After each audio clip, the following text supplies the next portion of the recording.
Hey, Bastish Bia for 64K and welcome to another episode of Compilation Nation.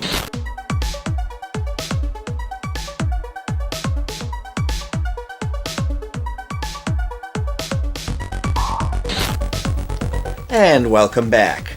So if you've never watched this show before, basically I look at one of those collections, classic compilations from the 80s or 90s, and we're going to dive straight into them and we'll look at every single game in that collection. And today's compilation is Arcade Force 4 on the Commodore 64. But before we get to the games, let's check out the box and the contents in a little bit more detail. And here it is, Arcade Force 4, released by US Gold in Europe. It's got 4 arcade games. Well, one's a bit of a variation, but we'll get to that later. So you got Gauntlet, The Deeper Dungeons by Atari, Metrocross by Namco, Roadrunner by Atari, and Indiana Jones and Temple of Doom also by Atari. Here's the instruction manual, it folds out for all the games. And on tape 1 we got Gauntlet, The Deeper Dungeons and Temple of Doom, and tape 2 we got Metrocross and Roadrunner. Okay, so now let's start checking out these games.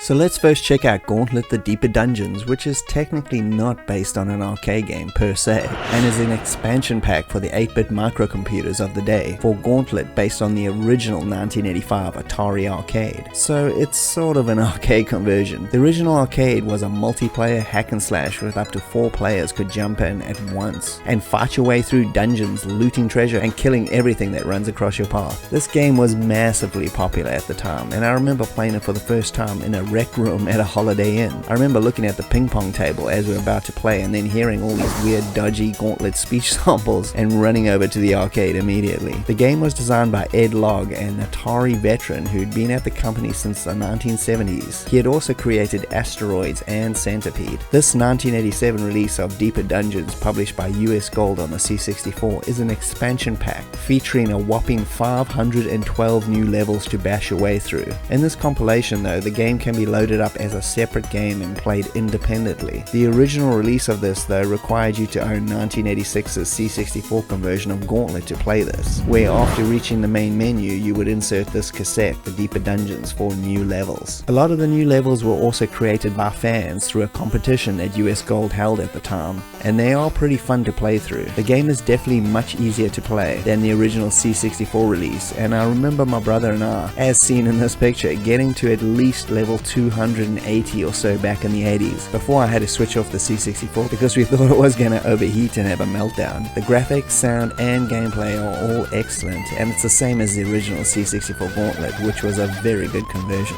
making The Deeper Dungeons one of the best games in this collection. Roadrunner, the second of the 3 Atari arcade conversions, was released in the arcades in 1985 by Atari. It's based on the Warner Brothers Looney Tunes characters, the Roadrunner and Wile E. Coyote.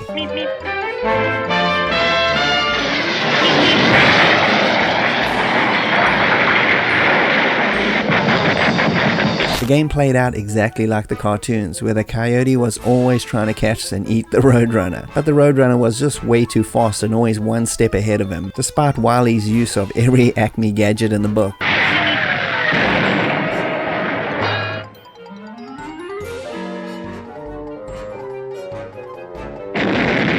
Which do make their appearance in the game. It was another one of those Atari arcade games at the time featuring those nice high-res graphics and that same great sound, and was quite fun to play. This 1987 conversion to the C64 by US Gold was done really well and captures the look and feel of the arcade to a T. The basics of the gameplay involve you as the Roadrunner needing to run away from the coyote, eating seeds along the way which keeps your speed up as you have to dodge cars, winding roads and a whole bunch of traps that Wile E. Coyote throws at you. The music by Fred Gray is really fun with tons of classic cartoon tunes, and the graphics represent the arcade extremely well with nice colors and really good animation. The multi-load is admittedly a bit of a pain, having to load levels all the time, which breaks up the pace of the game overall, but it's still a very good conversion. The arcade was a bit limited gameplay wise, so the C64 version does suffer from that, but besides that there's still a lot of fun to be had here.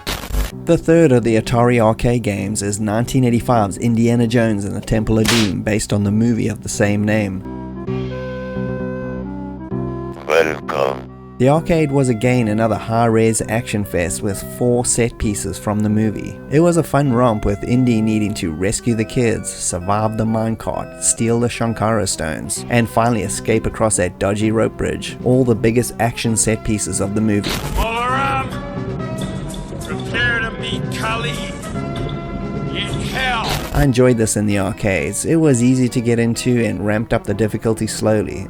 I mean, as long as you chose easy first, of course. I have an episode of Player One Memories out with more detail about the origins of the arcade's mechanics if you're interested. As for the C64 version released in 1987 by US Gold, it's kind of a bit of a mess, but I still kind of like it. This is probably my love of the subject matter clouding my judgment, but I still had fun with it regardless, and it does have many flaws. It features all the arcade levels and captures the look of most of them fairly well in my opinion. Yeah, there's way too much brown in this game, which is probably the explanation why Indy is sporting a white suit instead of his brown getup, but that's okay I guess. Maybe he just didn't have time to change out of his Club Obi-Wan tuxedo from the beginning of the movie. That's my excuse anyway. The gameplay is a bit sluggish, with the minecarts being a real pain to whip the dudes that fly up behind you, but overall it's not as bad as the reviews at the time make it out to be. The Sid rendition of the Indy theme could have been way epic and better, but it's just average at best on a really short loop until you lose your mind and turn down the sound. Overall, it's as flawed as hell, but I still have a really nostalgic soft spot for this game.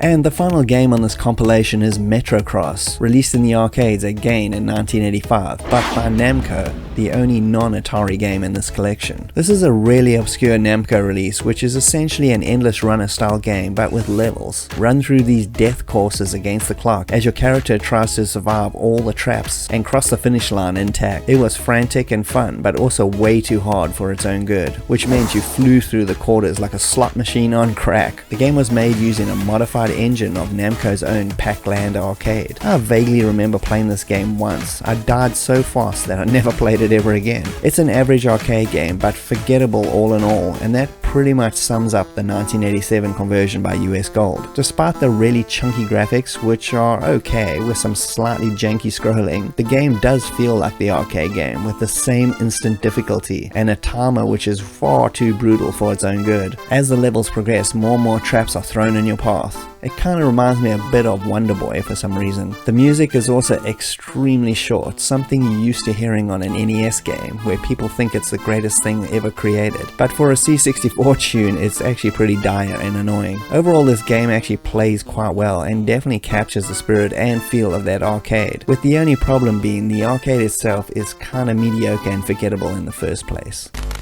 So now that you've heard my opinions, let's check out briefly what the popular magazines at the time had to say. First up is the Temple of Doom, reviewed by Ace in their November 1987 issue. They gave it 776, which is an above average to good score, and their major complaint was that the game was way too easy, therefore lessening the replay value. And on the opposite spectrum was Zap64's December 87 review, giving it a paltry 41% overall, which is a typical harsh Zap score, citing ugly graphics and sound and saying a startlingly unimpressive arcade conversion, which isn't entirely true, but that's classic Zap for you. Next is Metrocross's review and Commodore user, which got a 7 out of 10, where they said Metrocross is an adequate conversion of an unspectacular arcade game, and Zap was obviously more harsh with a 53%, but had the exact same sentiments. Good conversion of a non-too inspiring arcade game, which I honestly completely agree with on both of those counts. Gauntlet the Deeper Dungeons is next, with Computer Gamer issue number 27 giving it 76% overall. They said it was pretty good and great value for money at half the regular price, but they said it's a pity some of Gauntlet 2's features weren't present in this version. And finally, Roadrunner getting a 5 out of 10 in Commodore user, with them saying it's a pretty good conversion, but the multi-load completely ruins the game. This is a bit overboard, I feel. I think the game is still great, so the multi-load is a bit of a pain, but not enough to justify a 5 out of 10 though. And finally, Zap64 gave it 69% on tape and 74% on disc. They also complained a lot about the multi-load, but were unusually more reasonable when it came to scoring by saying a competent and playable conversion, which is very true to the original.